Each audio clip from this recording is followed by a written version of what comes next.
स्वागत है आपका हमारे यूट्यूब चैनल पर। आज का टॉपिक हमारा है हेपेटाइटिस। इससे पहले हमने वायरोलॉजी के बहुत सारे टॉपिक कवर कर चुके हैं। HIV एड्स इससे पहले हमने कवर कर दिया है। आज का टॉपिक मोस्ट इम्पॉर्टेंट है, इससे आपके एग्जाम में सवाल बनते ही बनते हैं।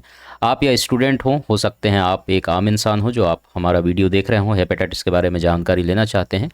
तो डिटेल में हम एक एक चीज़ के बारे में बात करेंगे। हेपेटाइटिस के बारे में मोस्टली हमारा आज का जो फोकस रहेगा वो वायरल हेपेटाइटिस के ऊपर रहेगा।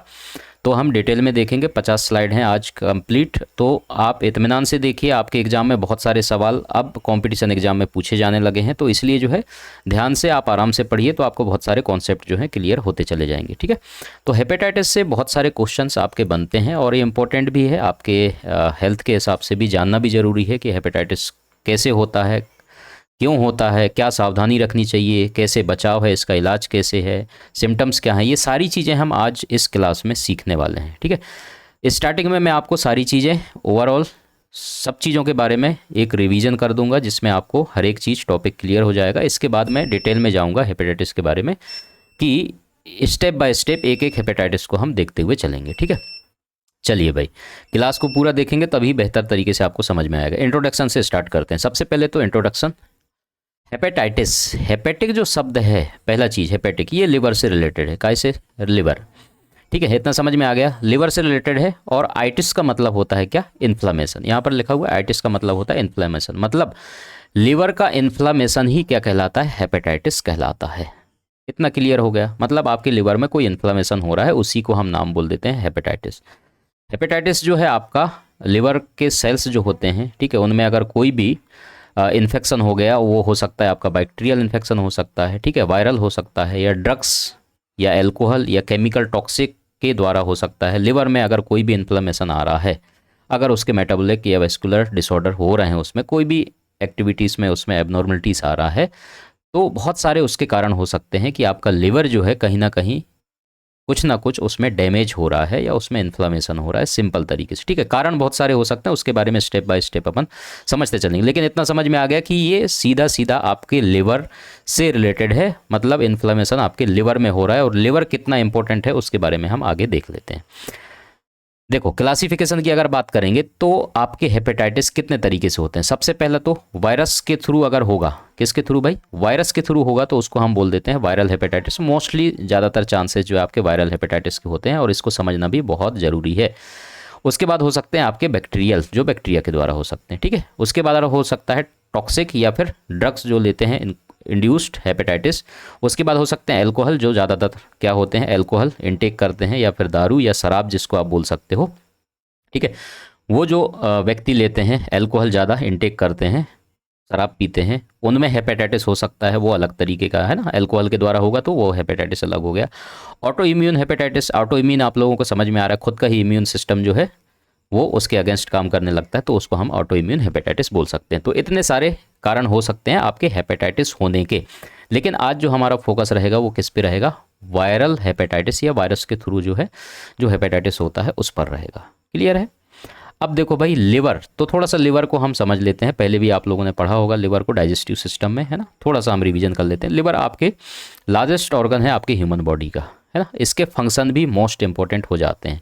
ये सारी चीज़ें लिखा हुआ है। केमिकल फैक्ट्री होता है आपके बॉडी का, परफॉर्म करता है मल्टीपल फंक्शन, जो कि एसेंशियल होता है आपके लाइफ से, सीधा सीधा आपके लाइफ से जुड़ा हुआ ऑर्गन है। ऑर्गन तो सारे इंपॉर्टेंट होते हैं, ऐसा नहीं है, लेकिन लिवर मोस्ट इंपॉर्टेंट ऑर्गन होता है। समझ में आ रहा है? इसके फंक्शन की अगर हम बात करोगे तो देखो, मेटाबॉलिक जितनी एक्टिविटी होते हैं वो लिवर परफॉर्म करता है। उसके बाद सिंथेटिक, सिंथेटिक का मतलब बनाने वाले काम जितने होंगे आपके बॉडी के अंदर, किसी चीज़ को अगर बनाना है, सिंथेसिस करना है, ठीक है, तो वो भी आपके लिवर का होता है। एक्सक्रीटरी फंक्शन, जो टॉक्सिक प्रोडक्ट्स होते हैं उसको बाहर करने का काम भी लिवर का ही करता है। हम डिटेल में नहीं जा रहे हैं, शॉर्ट में आपको बता रहे हैं। ठीक है, डिटॉक्सीफाइंग वही है, अगर कोई टॉक्सिक पदार्थ आपके अंदर चला गया तो उसको डिटॉक्सीफाई, या बॉडी में ही निर्माण हो रहा है तब भी उसको डिटॉक्सीफाई करने का काम आपके लिवर का। कितना इंपॉर्टेंट काम है। सिक्रेटरी फंक्शन भी यही करता है, स्टोरेज का काम भी यही करता है ना, मिसलेनियस फंक्शन। तो मोस्ट इंपॉर्टेंट आपका ऑर्गन हो जाता है कौन सा? लिवर। इसलिए भैया लिवर को संभाल के रखना आपकी जिम्मेदारी है। ठीक है, इसलिए लिवर में कोई भी इन्फेक्शन ना हो, उसको सुरक्षित कैसे रखना है वो सारी चीज़ें अपन देखेंगे। इसकी बीमारी होता कैसे, क्या है, क्या कारण है, सब समझेंगे, आपको क्लियर हो जाएगा। अब वायरल हेपेटाइटिस हम स्टार्ट कर लेते हैं ना। तो वायरल हेपेटाइटिस जो है most commonly hepatitis world wide जो होते हैं वो मोस्ट कॉमनली कौन कौन से होते हैं? 5 तरीके के होते हैं, ये आप समझ लीजिए, ठीक है। A, B, C, D और E, ठीक है। ये 5 तरीके के हेपेटाइटिस वायरल हैं। Hepatitis A, hepatitis B, hepatitis C और हेपेटाइटिस D और हेपेटाइटिस E, इनका नाम है ABCDE। पांचों को हम समझेंगे डिटेल में, ठीक है। और अदर वायरस जो होते हैं कॉज कर सकते हैं इन्फ्लेमेशन, इंक्लूडिंग जैसे कि यहाँ पर दिया हुआ है, ठीक है। इनके बारे में हम देखेंगे नहीं, बाकी आपको जानकारी होना चाहिए ओवरऑल। क्लियर है? अब देखो, मैं शॉर्ट में एक चार्ट के माध्यम से आपको सारे वायरसेस जो हेपेटाइटिक्स होते हैं ABCD, उनके बारे में डिटेल में आपको एक चार्ट के माध्यम से समझा देता हूँ। आप भी ऐसे ही बनाएं ताकि आपको क्लियर हो सके, जैसे A, B, C, D और E, है ना। तो इस तरीके से आप चार्ट बना सकते हैं, इनके बारे में स्टेप बाय स्टेप समझते चलेंगे। देखो, ये सारे के सारे क्या हैं? हेपेटाइटिस, है ना। Hepatitis A, hepatitis B, hepatitis C, D और E। क्लियर है? अब जब इनके बात करेंगे एजेंट की, है ना, सबसे पहले हम इनके एजेंट की बात करेंगे। तो इनके एजेंट कौन होता है? तो नाम से ये स्पष्ट है, HAV हो जाएगा इसका हो जाएगा HBV, मतलब हेपेटाइटिस B वायरस, है ना। उसके बाद इसका हेपेटाइटिस जो है C वायरस, सॉरी, HCV हो जाएगा इसका क्या हो जाएगा? HDV और इसका हो जाएगा HEV, है ना। नाम से स्पष्ट है, तो इनके एजेंट्स भी वही हैं, वायरस के नाम ये होंगे आपके, ठीक है। अगर थोड़ा सा और इन्फॉर्मेशन आपको हिस्ट्री पे ले चलेंगे, तो हिस्ट्री पे इनका जो है ईयर, कौन से ईयर में इनको आइडेंटिफाई किया गया था वो पूछा जा सकता है, तो ये आप याद रखेंगे 1973, है ना। और उसके बाद बी की अगर हम बात करेंगे तो 1965। इस तरीके से आप चार्ट खुद भी मेरे साथ बना सकते हैं पढ़ते पढ़ते, है ना। 1989, उसके बाद 1977 और उसके बाद ई का जो है 1980 में। क्लियर है? अब देखो भाई, इनके जीनोम की बात करेंगे, मोस्ट इंपॉर्टेंट। देखो, इनके जीनोम की अब बात करेंगे। अब वायरस है तो वायरस 2 तरीके का हमने पढ़ा है, एक तो RNA या DNA, ठीक है। तो आप ये जो B वाला है इसको छोड़ दीजिए, ठीक है। किसको? B वाला, ये हाईलाइट करके रख रहा हूँ इसको गोल लगा करके, ताकि आप इसको याद रखें। ये वायरस जो है आपका होता है कौन सा? DNA। बाकी सारे के सारे वायरस जो हैं कौन से होते हैं? RNA वायरस होते हैं, ठीक है। ये आप याद रखेंगे, ये भी RNA है। क्लियर है? ये भी DNA है, इसका मतलब ये डेंजरस भी होगा, ऐसे आप याद रख सकते हैं। क्लियर है? ऐसे स्टेप बाय स्टेप समझते चलो, अभी आपको सारा चीज क्लियर होता जाएगा एक चार्ट के माध्यम से। अलग अलग पढ़ोगे तो कंफ्यूज हो जाओगे, ठीक है। अभी पढ़ते चलो, एक एक स्टेप में क्लियर करते जाऊंगे। जीनोम आपको क्लियर हो गया, ठीक। अब हम बात करेंगे स्प्रेड, ये होता कैसे है, ठीक है। अब हम बात करेंगे ये स्प्रेड कैसे होता है। भाई स्प्रेड भी तो होगा, कैसे होता है समझिए। देखिए, स्प्रेड होगा ये वाला जो है फीको ओरल, आप इसको बोल सकते हो, ठीक है। और उसके बाद आप इसको भी बोल सकते हो सैम, या फिर वाटरबोर्न भी इसको बोल सकते हो, है ना। फीकल ओरल रूट भी इसको बोल सकते हो, फीको ओरल। बाकी जितने बचे देखो, ए वाला है ना, ए वाला और ई वाला सेम है, समझते चलना। फर्स्ट का और लास्ट का सेम है, जो स्प्रेड होगा ये दोनों का, ये कैसे हैं? सेम है। बाकी के जो ये 3 हैं, ठीक है, बाकी के जो ये 3 बचे कौन से? B, C और D। क्लियर? समझते चलना, B, C और D, ये जो है इनका रूट कॉमन होगा, ठीक है। कैसे होगा? पेरेंटल या क्लोज कॉन्टैक्ट। अभी मैं डिटेल में बताऊंगा ये कैसे होंगे, एक एक अपन समझते चलेंगे, है ना। हाँ, तो इसलिए जो है आप टेंशन ना लो, क्लोज कॉन्टैक्ट। अभी हम एक एक के बारे में डिटेल में पढ़ते चलेंगे। ये भी सेम है, ये भी सेम है, यहाँ पर सेम लिख देता हूँ, है ना। ब्लड टू ब्लड भी है इसमें, है ना। ये वाला भी अगर C की बात करोगे तो ब्लड टू ब्लड है। अब देखो, फीकल ओरल रूट का मतलब होता है ये वाला जो है, ये कैसे होगा? अगर किसी पर्टिकुलर पर्सन को अगर कोई इन्फेक्शन है, हेपेटाइटिस A से ग्रसित है, उसने इसका जो है मलमूत्र जो त्याग करते हैं ना, अगर उसने कहीं पर किया है और वो कंटामिनेटेड वाटर हो गया, है ना, वाटर में चला गया, या वाटर के थ्रू जो है किसी ने उसको इनटेक कर लिया, अनहाइजीनिक फूड जो है खाते हैं लोग बाग, है ना, तो उसके थ्रू ज़्यादातर फैलने के चांसेस होते हैं हेपेटाइटिस ए और हेपेटाइटिस ई। तो इनका रूट इस तरीके से है ना, फिकल ओरल रूट इसलिए दिया है, ओरल का मतलब होता है आपने उसको इंगल्फ कर लिया या खा लिया, माउथ के थ्रू जो है उसको इंगल्फ कर लिया और आपके शरीर में वो चला गया, है ना, उस तरीके से इसका रूट जाता है और सीधे लिवर को इन्फेक्ट करता है। तो हेपेटाइटिस ऐसे होते हैं ये दो, कौन सा, एक ए वाला और एक ई वाला। बाकी जो ये तीन हैं, बी सी और डी, है ना, ये जो तीन वायरसेस हैं ये कैसे होंगे, पेरेंटल और क्लोज कांटेक्ट दिया है, इसका मतलब है ये हो सकते हैं आपके सेक्सुअल कांटेक्ट से, है ना, या फिर ब्लड के थ्रू, या आपके बॉडी फ्लूइड्स जो हैं, है ना, सीमेन हो गया, इनके थ्रू जो है आपके शरीर में जाने के चांसेस हो सकते हैं। पेरेंटल मतलब अगर किसी के कोई मदर है ना, वो अगर इन्फेक्टेड है तो उसके बच्चों में जाने के चांसेस हो सकते हैं, ठीक है। किसी के हस्बैंड को है, अगर वो सेक्सुअल कांटेक्ट में है, अनप्रोटेक्टेड सेक्स अगर कर रहा है, तो उसके थ्रू भी चांसेस हैं कि ये तीनों virus B C D transfer हो सकते हैं एक हेल्दी पर्सन पे। क्लियर हो गया इतना? तो ये आप याद रहेगा आपको, है ना। एक तो याद क्या है, जीनोम वाला चीज़ याद रखना, ये अधिकतर एग्जाम में पूछता है, और स्प्रेड कैसे होता है ये आपके एग्जाम में पूछता है, इसलिए आप बहुत ध्यान से इसको पढ़ना, ये आपके एग्जाम में आता ही आता है। अगला क्वेश्चन क्या बनता है, इंक्यूबेशन पीरियड के ऊपर, ठीक है। अगला सवाल क्या बनता है भाई, इंक्यूबेशन पीरियड, ठीक है।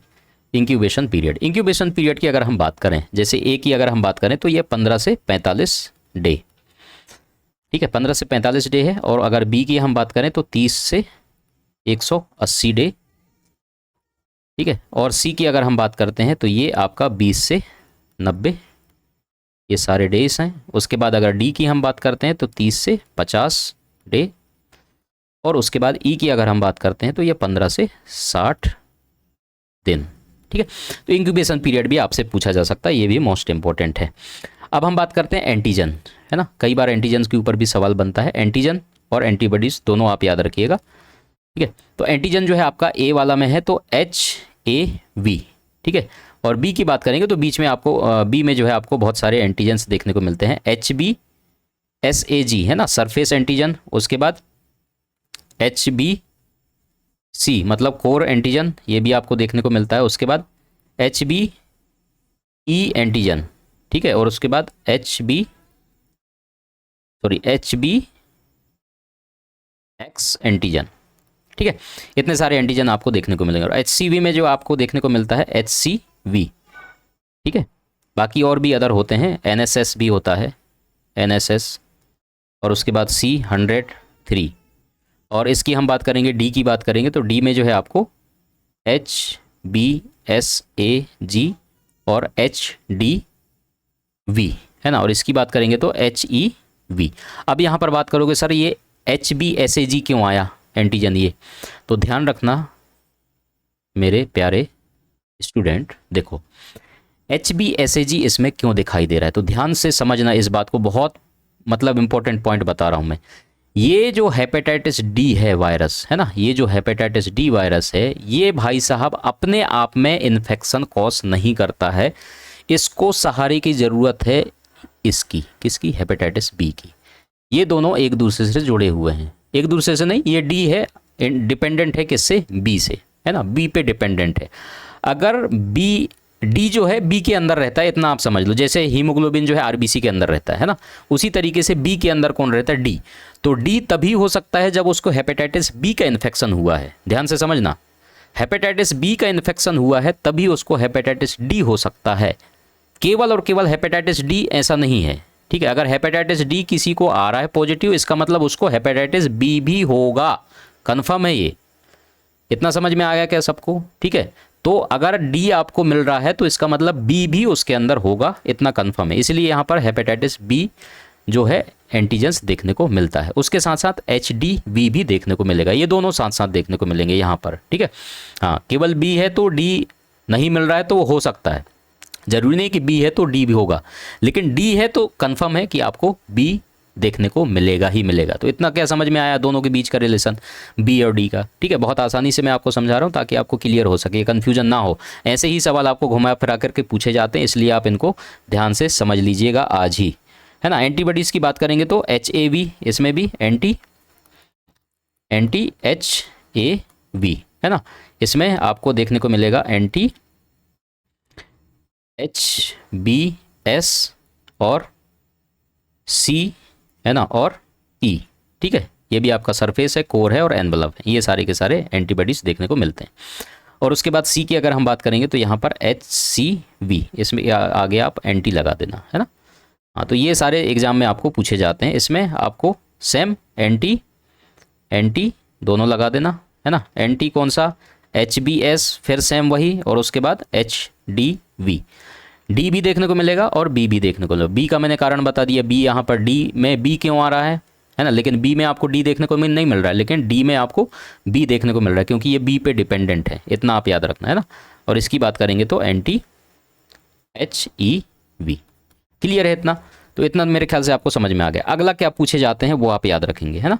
अगला जो है आपको पूछे जाएंगे सीवियरिटी। क्या पूछे जाएंगे भाई, सीवियरिटी। मैं इसको पेज चेंज कर दूं क्या, है ना, पेज चेंज कर देता हूं ताकि आपको क्लियर हो जाए भाई। हाँ, ऊपर लिख देता हूँ, पेज ही चेंज कर देता हूँ। इसका आप स्क्रीनशॉट बाद में ले लेना, है ना। यहीं पर लिख देता हूँ मैं, देखो यहाँ पर लिख देता हूँ ABCDE। मोस्ट इंपॉर्टेंट है भाई, ध्यान से समझते चलना। सीवियरिटी है ना, सीवियरिटी मोस्ट इंपॉर्टेंट है, ये आपके एग्जाम में पूछेगा, याद रखना। सीवियरिटी में देखो ए और ई, है ना, इसमें स्टार लगा देता हूं। ए और ई जो है ये सीवियरिटी जो है माइल्ड कॉज करते हैं। कैसे, माइल्ड, है ना, सीवियर नहीं होंगे ये दोनों के दोनों। कैसे होंगे, माइल्ड होंगे, है ना, कम घातक होते हैं, माइल्ड। समझ में आ गया। बाकी सॉरी, बाकी जो आपका ये है बी वाला, है ना, ये ओकेशनली कैसे होता है भाई, सीवियर होता है ना, सीवियर होगा ये कैसे होता है, मॉडरेट होता है ना। और ये भी कैसा होता है, ओकेशनली सीवियर होता है। क्लियर, समझ में आ गया। मतलब माइल्ड की अगर बात करेंगे तो ए और ई ही आपको माइल्ड देखने को मिलता है, बाकी ये जो है सीवियर हो सकते हैं। अब अगला हम बात करते हैं किसका, आपका क्रोनिक हेपेटाइटिस का, है ना। क्रोनिक हेपेटाइटिस, क्रोनिक जो है कौन कौन हो सकते हैं ये आप याद रखना, क्रोनिक हेपेटाइटिस, ठीक है। एक होता है क्या, एक्यूट। तो एक्यूट में तो ये सारे के सारे कॉज करेंगे, याद रखना आप। एक्यूट कौन से होंगे, ABCDE पांचों होंगे। लेकिन क्रोनिक जो है कौन कौन से होंगे ये आप याद रखना। क्रोनिक हेपेटाइटिस में ये नहीं आएगा, नन है ना। और ये जो है आपका क्रोनिक हेपेटाइटिस होता है, ठीक है, ओकेशनली, ओकेशनल याद रखना। और ये कॉमन है ना, ये कैसा है, कॉमन है, ये भी कॉमन है, ठीक है। और ये कैसा है आपका जो है, ये भी नन आएगा, ठीक है। तो ए और ई जो है ये क्रोनिक नहीं होते हैं, बाकी बी, सी और डी, है ना, ये आपके कैसे होते हैं, क्रोनिक हो सकते हैं। कैरियर स्टेट की बात कर लेते हैं थोड़ा सा और। कैरियर जो है इनका कैरियर स्टेट क्या होता है, ये भी मोस्ट इंपॉर्टेंट है। कैरियर स्टेट आपसे पूछा जा सकता है, तो ये आपका नन आएगा, ए वाला, है ना, इसके कैरियर स्टेट नन होगा, ये भी अननोन है। बाकी आपके ये जो है 1% इसमें आप बोल सकते हो, और इसमें 1 से 10%, ठीक है। ये आपके इनके क्या हो गए, कैरियर है स्टेट हो गए। और अगला हम बात कर लेते हैं किसका, हेपेटोसेलुलर कार्सिनोमा कौन कॉज कर सकता है, ये मोस्ट इंपॉर्टेंट, हेपेटोसेलुलर कार्सिनोमा, ठीक है।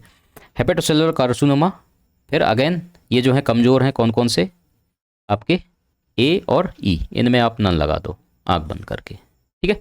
बाकी अगर BCDE की बात करेंगे तो ये होता है, ये भी होता है, और ये भी प्लस माइनस हो सकता है, इसमें हो भी सकता है, नहीं भी हो सकता है, ठीक है। क्लियर है। तो इस तरीके से जो है इंपॉर्टेंट पॉइंट मैंने सारे के सारे आपको बता दिए हैं, जो आपको एग्जाम में यहाँ पर पूछे जा सकते हैं। अभी हम डिटेल में पढ़ेंगे इनके सिम्टम्स क्या होते हैं, ठीक है, कैसे कॉज करते हैं, और डिटेल में इनका डायग्नोसिस क्या क्या है, वो सारा चीज़ अपन देखेंगे। अभी तो ये ट्रेलर है जो मैंने स्टार्टिंग में आपको बता दिया, लेकिन इसमें बहुत सारे पॉइंट जो हैं आपके कवर हो चुके हैं। क्लियर है, बहुत सारे पॉइंट हैं जो आपके क्या हो चुके हैं, कवर हो चुके हैं इसमें। समझ में आ रहा है। अब अगर मैं थोड़ा सा इसमें बता दूं आप लोगों को, है ना, इसी में थोड़ा सा मैं आगे चलूँगा, तो एक और मैं आपको बता देता हूँ यहाँ पर, देखो अब जो आपको यहाँ पर समझने वाली चीज़ है, क्या थोड़ा सा आप समझ लो, सिम्टम्स तो लगभग लगभग सबके सेम होंगे, वो मेरे ख्याल से मैं उसी में आपको कवर करते हुए चलूँगा तो ज़्यादा अच्छा रहेगा, है ना। और कॉजेटिव एजेंट तो मैंने आपको बता ही दिया है, ठीक है। चलिए मैं आपको एक डिटेल में स्टेप बाय स्टेप इसको समझाते हुए चलूँ ताकि आपको आसानी हो जाए, नहीं तो आप कंफ्यूज हो जाओगे, है ना। हम्म। देखो, टाइप्स ऑफ वायरल हेपेटाइटिस, सबसे पहला जो है hepatitis A, hepatitis B, hepatitis C, D और ई, ना डिटेल में अपन देखते हैं इनको, आराम से पढ़ेंगे ताकि अपने को क्लियर हो भाई, एक एक पॉइंट क्लियर होना चाहिए, है ना। स्टेज ऑफ हेपेटाइटिस इन्फेक्शन, अब हेपेटाइटिस इन्फेक्शन के स्टेज भी होंगे। सबसे पहला है कैरियर स्टेट, मतलब कैरियर लेकर के चल रहा है, उसको हम कैरियर स्टेट बोलते हैं। एसिम्प्टोमेटिक इन्फेक्शन मतलब सिम्टम्स उसमें नहीं दिख रहे हैं। एक्यूट हेपेटाइटिस स्टार्टिंग है। क्रोनिक मतलब एक्यूट से बढ़ गया है, वो क्रोनिक में चला गया है ना। उसके बाद fulminant hepatitis submassive to massive necrosis, वो उसके बाद कैंसर कंडीशन हो जाता है। तो ये सारे के सारे हेपेटाइटिस के स्टेट हैं, तो ये आपको समझना पड़ेगा।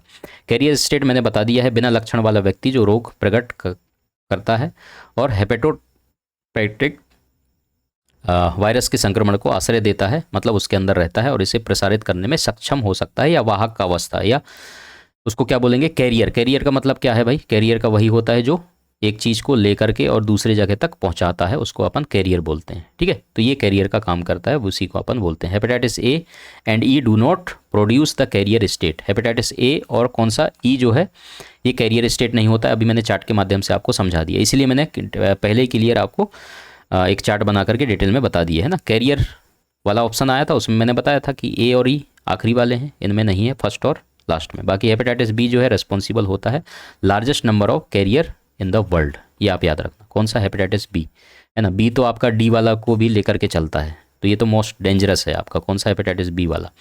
एसिम्प्टोमेटिक इन्फेक्शन की अगर हम बात करेंगे तो ये वे मामले होते हैं जिनमें संयोगवश हेपेटाइटिस वायरस में से किसी एक से संक्रमण होने का पता चलता है ना, जैसा कि उनके द्वारा प्रकट किया गया है।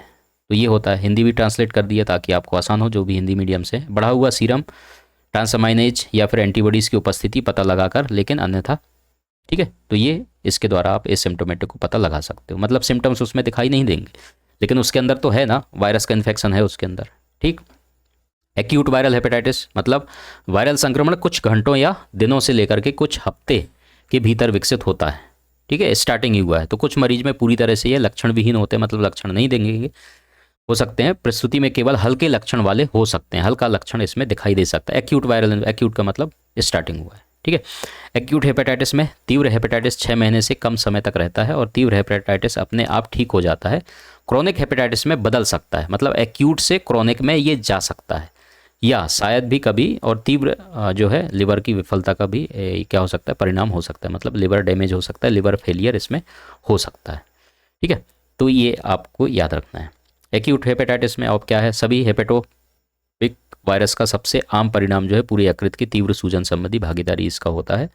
बाकी जनरल टाइप जो है ABCDE है ना, ये सिमिलर होते हैं। क्लिनिकल कोर्स जो होते हैं जो सो पैथोलॉजिकल फाइंडिंग, मतलब सामान्य तौर पर आपका ABCDE सामान्य नैदानिक पाठ्यक्रम चलाते हैं और समान रोग संबंधी निष्कर्ष भी दिखाते हैं, मतलब इनके सिम्टम्स जो है देखने को आपको देखने को मिलेगा, मतलब एक्यूट होगा फिर क्रोनिक होगा, इस तरीके से जो है आपको देखने को मिलेगा। बाकी क्रोनिक कौन कौन से होते हैं वो मैंने बता दिया है ना। एक्यूट तो सारे होंगे, ABCDE ये सारे के सारे कॉज करेंगे, मैंने चार्ट के माध्यम से आपको बता दिया कि एक्यूट इन्फेक्शन जो है सारे कॉज करते हैं, लेकिन क्रोनिक सारे कॉज नहीं करते हैं। A और E को आप हटा दो, है ना, क्रोनिक में आप A और E को हटा दो, बाकी एक्यूट में तो आपके ABCDE ये सारे के सारे आएंगे, ठीक है। एक्यूट तो कॉज करेगा, स्टार्टिंग तो होगा ही ना इन्फेक्शन, लेकिन क्रोनिक तक कौन जा सकता है वो मैंने आपको बता दिया है ना, क्रोनिक तक कौन नहीं जाएगा वो भी मैंने आपको बता दिया है, ये आपको याद रखना है, क्लियर है।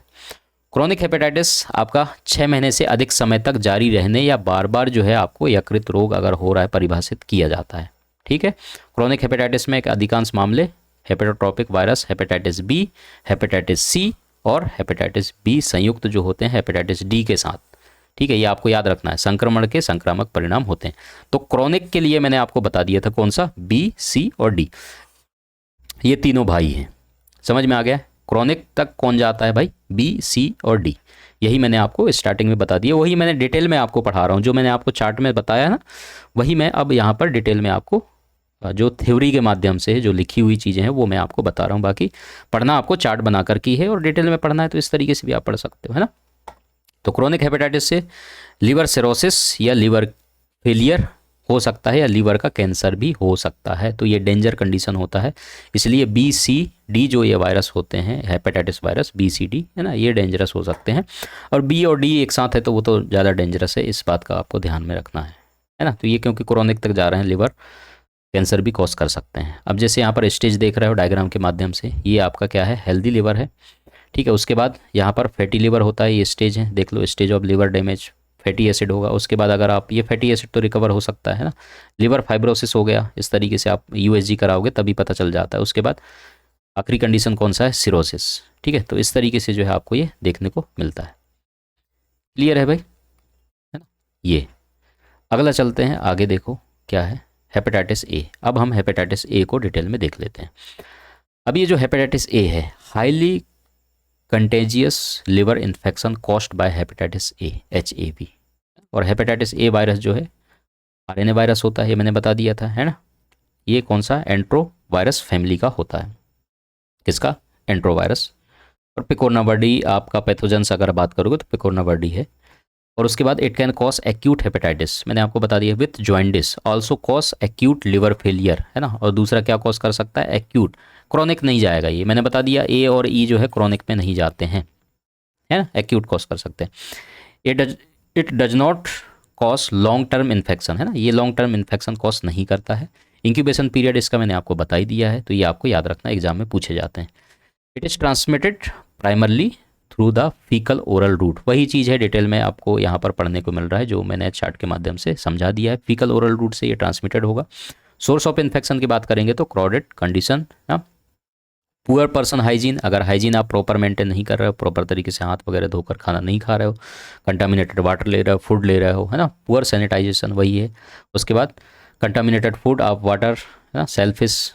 उसके बाद पर्सन विथ सब क्लिनिकल इन्फेक्शन अगर है, इन्फेक्टेड फूड हैंडलर अगर कोई है ना, तो इसके माध्यम से ये सारे के सारे जो है हेपेटाइटिस ए आपका ट्रांसफ़र हो सकता है या सोर्स ऑफ इन्फेक्शन है। तो ये सारी चीज़ों को आपको ध्यान में रखना है।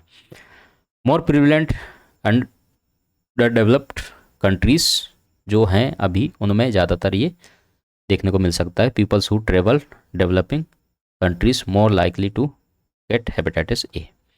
उसके बाद सिम्टम्स की बात कर लेते हैं। देखो ये ज़्यादातर आपको वो सिम्टम्स पहचानना ज़रूरी है ना।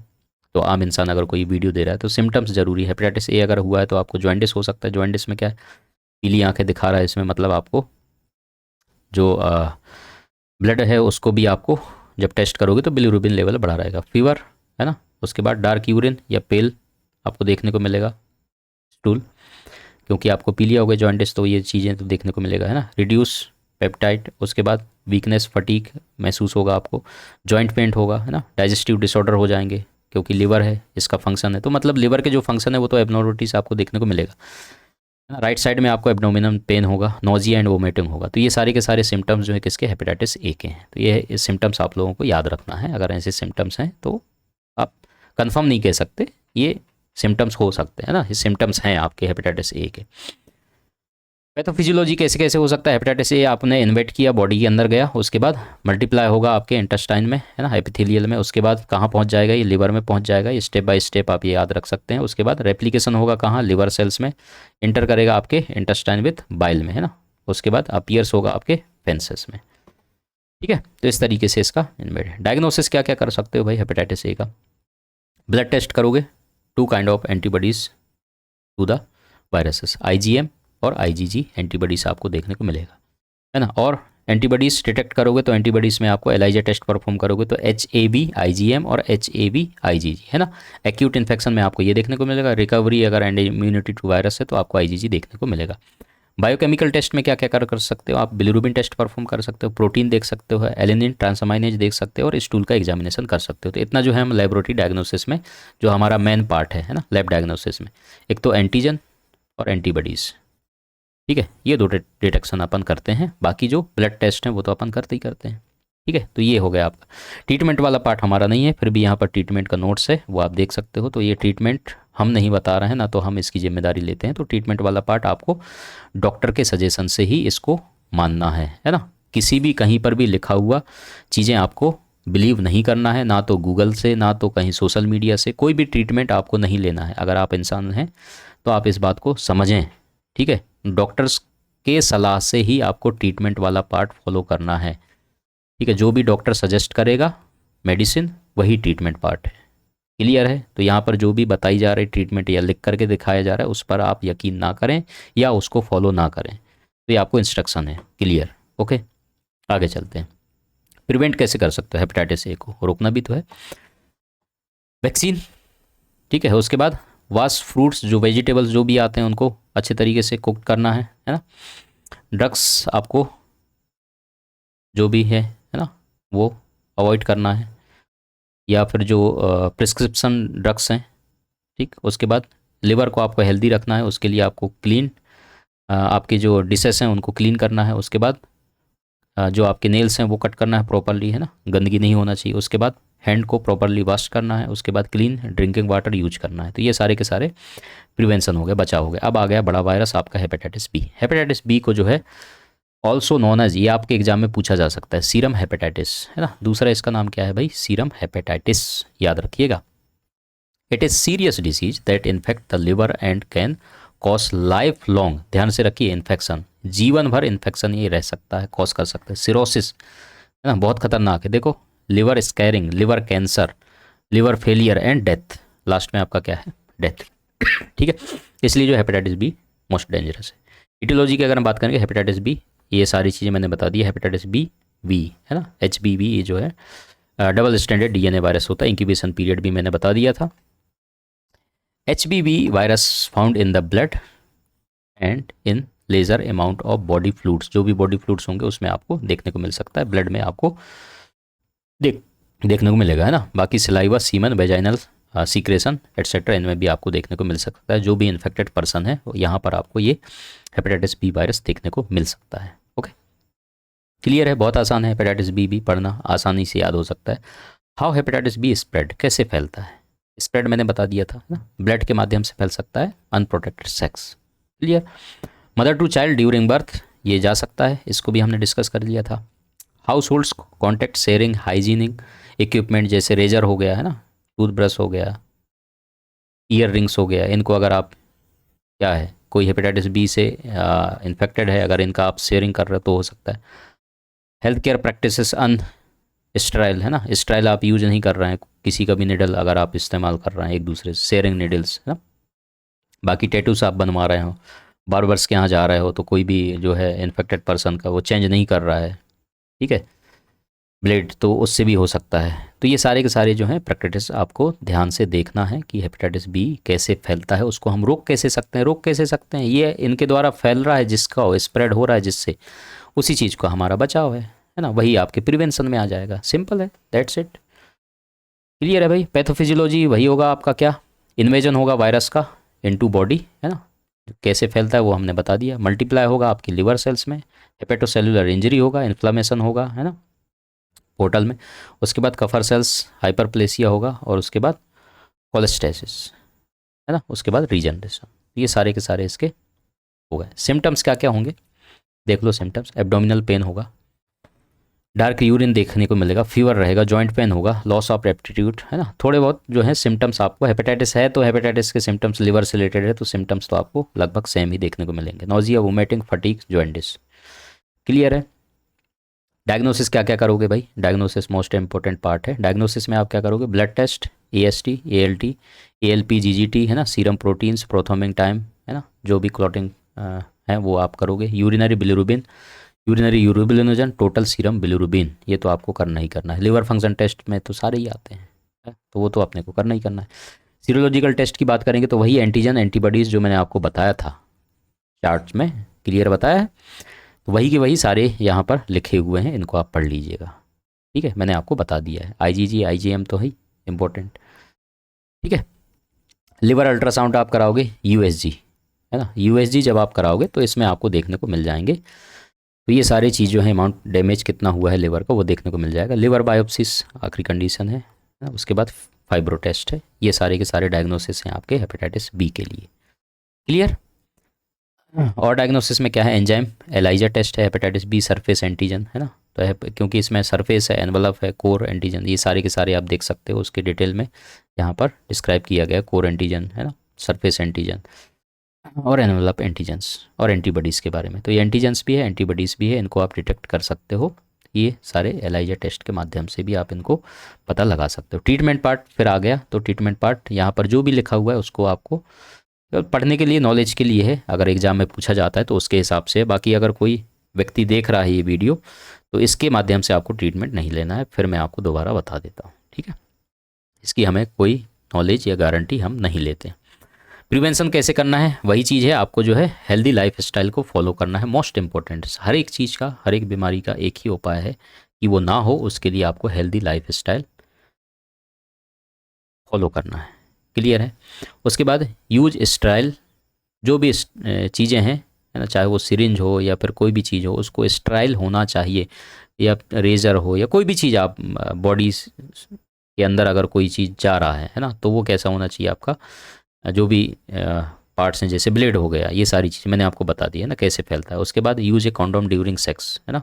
उसके बाद अवॉइड स्ट्रेस, स्ट्रेस से भी बहुत सारी बीमारी, ये तो बहुत सारी बीमारियों का जड़ होता है, कौन सा, स्ट्रेस, ठीक है, ये बीमारियों का घर है, इसको आप बोल सकते हो। अगर स्ट्रेस है आपको तो किडनी डिसऑर्डर हो सकता है ना, मेंटल पीस तो चला ही जाता है, वैसे भी आपका बीपी, ये शुगर, ये सारी चीज़ें, स्ट्रेस अगर है किसी को तो बहुत सारी बीमारी लेकर के आता है आपके बॉडी में, इसलिए स्ट्रेस को अवॉइड करना है। किसी भी सिचुएशन में हो, कोशिश करें कि आपके दोस्त मित्र परिवार के साथ आप समय व्यतीत करें और स्ट्रेस से थोड़ा सा दूर भागें, है ना, क्योंकि अगर ये होगा तो बहुत सारे डिसीजेस हो सकते हैं। आपको बता रहे, वैक्सीनेशन है, वैक्सीनेशन आप ले सकते हो, इसके लिए वैक्सीन है हेपेटाइटिस बी का। बाकी हेल्थ केयर वर्कर जो भी हो सकते हैं उनको तो कंपलसरी, अगर आप लैब में हॉस्पिटल में है तो हेपेटाइटिस बी का वैक्सीन उनको दिया ही जाता है, कंपलसरी होता है। तो observe the rules and anti epidemic, ये दिया हुआ है, डू नॉट टैटूस है ना, ये सारी चीज़ें नहीं करना है, ये तो मैंने ऊपर बता ही दिया है, तो वही चीज़ें हैं, follow the rules of persons, ठीक है। इम्यूनाइजेशन वही है जो यहाँ पर वैक्सीन दिया गया है ना। इम्यूनाइजेशन मतलब वैक्सीन, सबसे इंपॉर्टेंट चीज़ है कि आपको वैक्सीन लेना है हेपेटाइटिस बी का। वैक्सीन के लिए क्या क्या चीज़ें हैं वहाँ पर मेंशन किए गए हैं, तो ये मेरे ख्याल से ज़्यादा मोस्ट इंपॉर्टेंट है नहीं आपके लिए। हो सकता है कभी एग्जाम में पूछ भी ले तो थोड़ा सा आप केवल याद रख लें, ठीक है। वैसे मेरे ख्याल से वैक्सीन के बारे में तो क्या ही क्वेश्चन बनेगा, फिर भी देख लीजिए एक बार, है ना। अब हेपेटाइटिस सी की बात कर लेते हैं। हेपेटाइटिस सी बीच में पहुंच गए हैं, बी के बाद आपका सी आता है। तो सी जो वायरस है ये भी आरएनए वायरस है, इंक्यूबेशन पीरियड हमने देख लिया था। मोस्ट केसेस में जो है transmitted through blood to blood, है ना, ये ब्लड के थ्रू ज़्यादातर जाता है, ठीक है। ब्लड प्रोडक्ट्स हो सकते हैं प्रायर, ठीक है। Also transmitted through the unprotected sex, बाकी तो है ही है। बाकी ज़्यादातर केसेस में ये ब्लड टू ब्लड ही ट्रांसमिट होता है। बाकी कंटामिनेटेड जो भी आपके अनस्टेराइल निडल्स हैं उनके थ्रू भी ये फैलता है, वही है जो हमने कॉमन चीज़ें चार्ट के माध्यम से समझ लिए हैं। ए और ई अलग हैं, बाकी तो सारे बी सी डी सेम ही है। It is found in IV drug users and renal dialysis patients में आपको देखने को मिलता है। It can result both acute and chronic illness, acute तो है ही सारे, बाकी ये क्रॉनिक भी होता है। ये एग्जाम में पूछे जाने वाले पॉइंट है सारे के सारे। Chronic HCV infection result in liver cirrhosis cause करता है, अगर एचसीवी क्रॉनिक हो गया तो ये लिवर सिरोसिस कॉज करेगा भाई।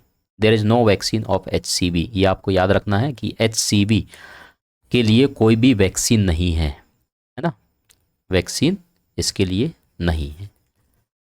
क्लियर है भाई, याद रखना, एग्जाम में पूछा जा सकता है ये कि कौन से हेपेटाइटिस के लिए वैक्सीन नहीं है, तो आपको याद रखना है हेपेटाइटिस सी, आपके एग्जाम में पूछा जा सकता है, ये जनरल नॉलेज है आपके लिए। क्लियर।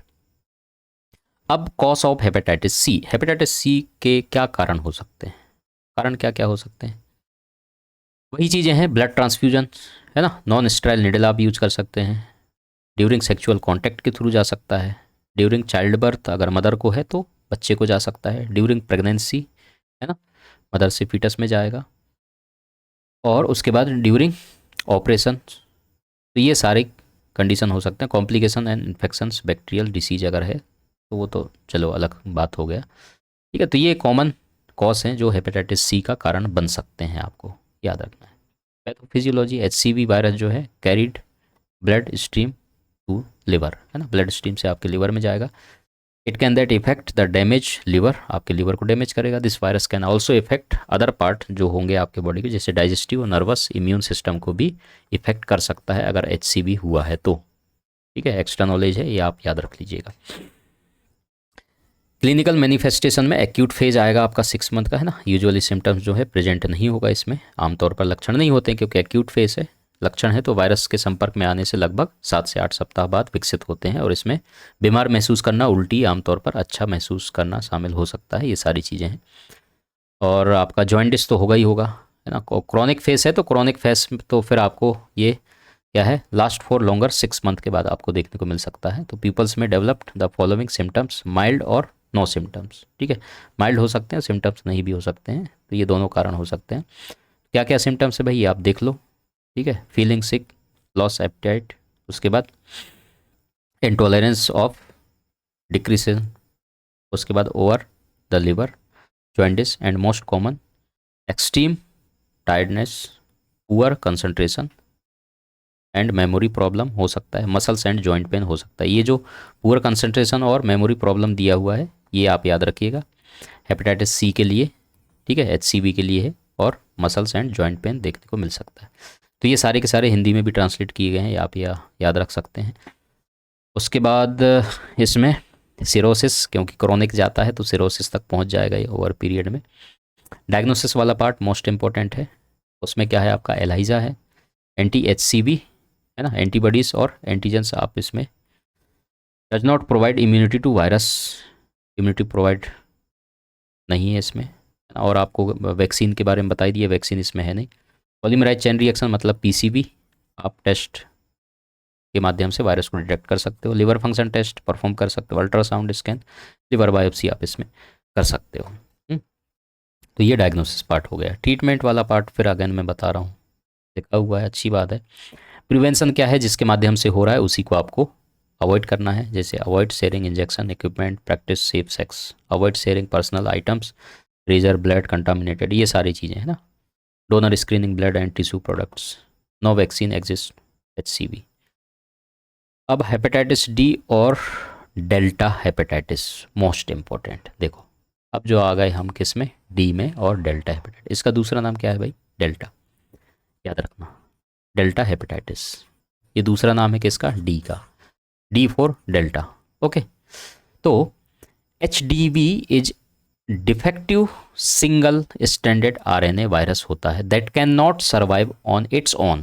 पहले भी मैंने बता दिया था चार्ट के माध्यम से, ये सर्वाइव अपने आप पे नहीं करता है, इसको रिक्वायर्ड होता है हेपेटाइटिस B को रेप्लिकेट करने के लिए।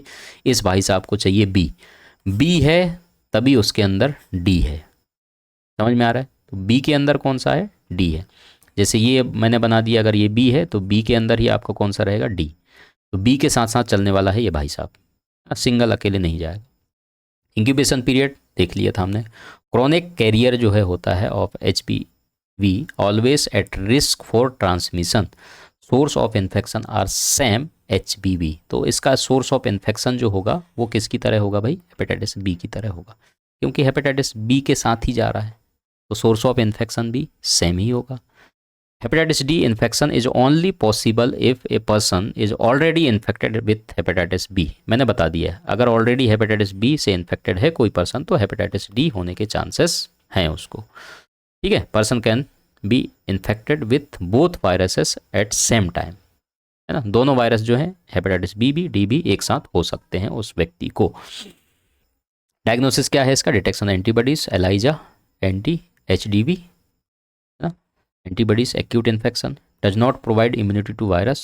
उसके बाद PCR डिटेक्ट कर सकते हो वायरस को, लिवर फंक्शन टेस्ट। ठीक है, और वर्तमान में जो है इसका दीर्घकालीन हेपेटाइटिस D का कोई ज्ञात उपचार है नहीं व्यवहारिक में, ये आप याद रख लीजिएगा इसको, है ना, इसलिए आपको इनसे बचना है। अगला है रोकथाम, क्या करना है।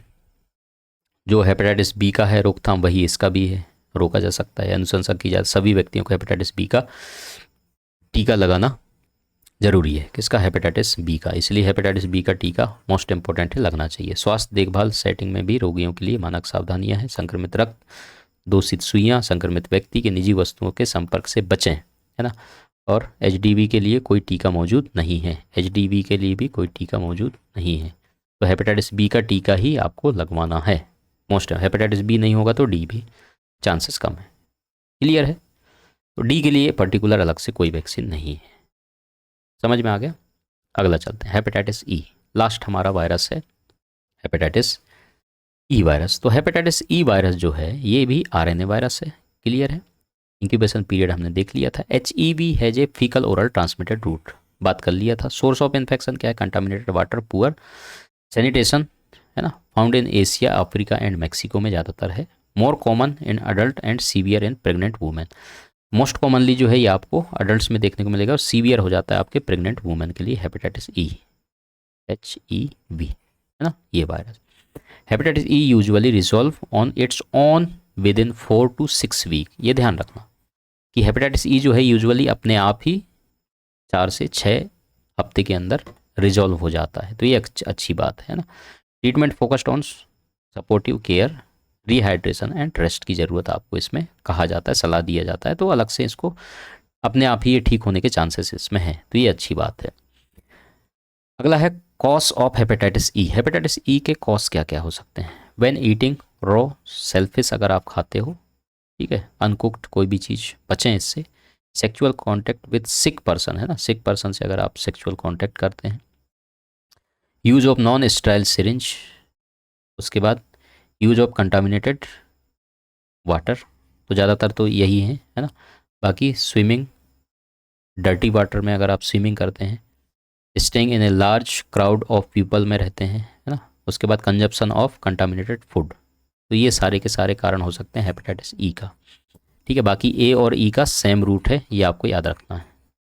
इसका हेपेटाइटिस ए और ई का सेम रूट है, faecal oral route, contaminated food, water, ये मैंने आपको बता दिया है हेपेटाइटिस ई के लिए, है ना। बाकी आपके D C sorry BCD, BCD बाकी जो हैं आपके ये सेम है। अब आपको क्लिनिकल मैनिफेस्टेशन देखना है, तो symptoms are similar to hepatitis A की तरह आपको इन्फेक्शन विच इंक्लूड्स जो आपका हेपेटाइटिस ए का है, क्योंकि ए और ई साथ में रखना है इन दोनों को, है ना। हाँ, जॉइंडिस, एनोक्सिया, एनोरेक्सिया, और उसके बाद हेपेटोमेगैली, एब्डोमिनल पेन एंड टेंडरनेस, और उसके बाद nausea and vomiting and fever, ये सारे के सारे जो हैं आपको सिम्टम्स देखने को मिलेंगे हेपेटाइटिस ई में। क्लियर है? डायग्नोसिस क्या क्या करोगे आपको? Detection of antibodies, ELISA, anti-HE antibodies in acute infection.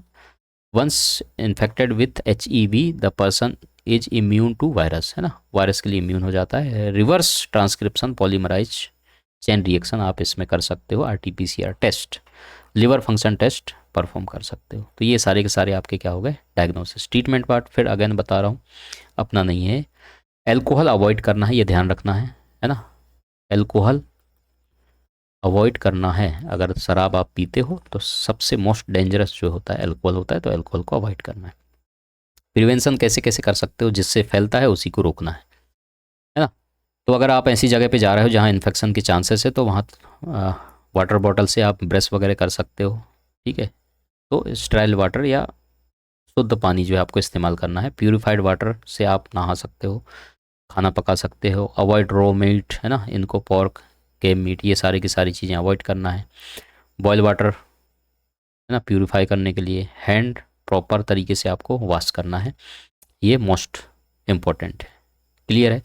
तो जिस माध्यम से फैलता है उसी से अपने को रोकना है, उसी से अपने को बचना है। तो ये मोस्ट इंपॉर्टेंट चीज़ हो जाता है प्रिवेंशन का।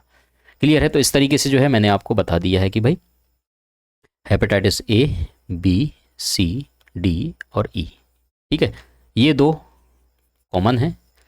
B के साथ D का रिश्ता है, ये दूसरे एक दूसरे के पूरक हैं, है ना। C ब्लड टू ब्लड, ये आप याद रखना। बाकी एक्यूट तो सारे हैं, क्रोनिक बहुत डिटेल में मैंने समझा दिया आपको स्टार्टिंग से, तो रिवाइजन आप कर सकते हो। और मैंने आपको लगभग सारी चीज़ें बता दिया। कोई पॉइंट अगर रह गया हो, है ना, तो याद अगर आता है तो मैं आपको बता दूंगा। बाकी मेरे ख्याल से लगभग सभी पॉइंट्स मैंने क्लियर कर दिया है, ठीक है।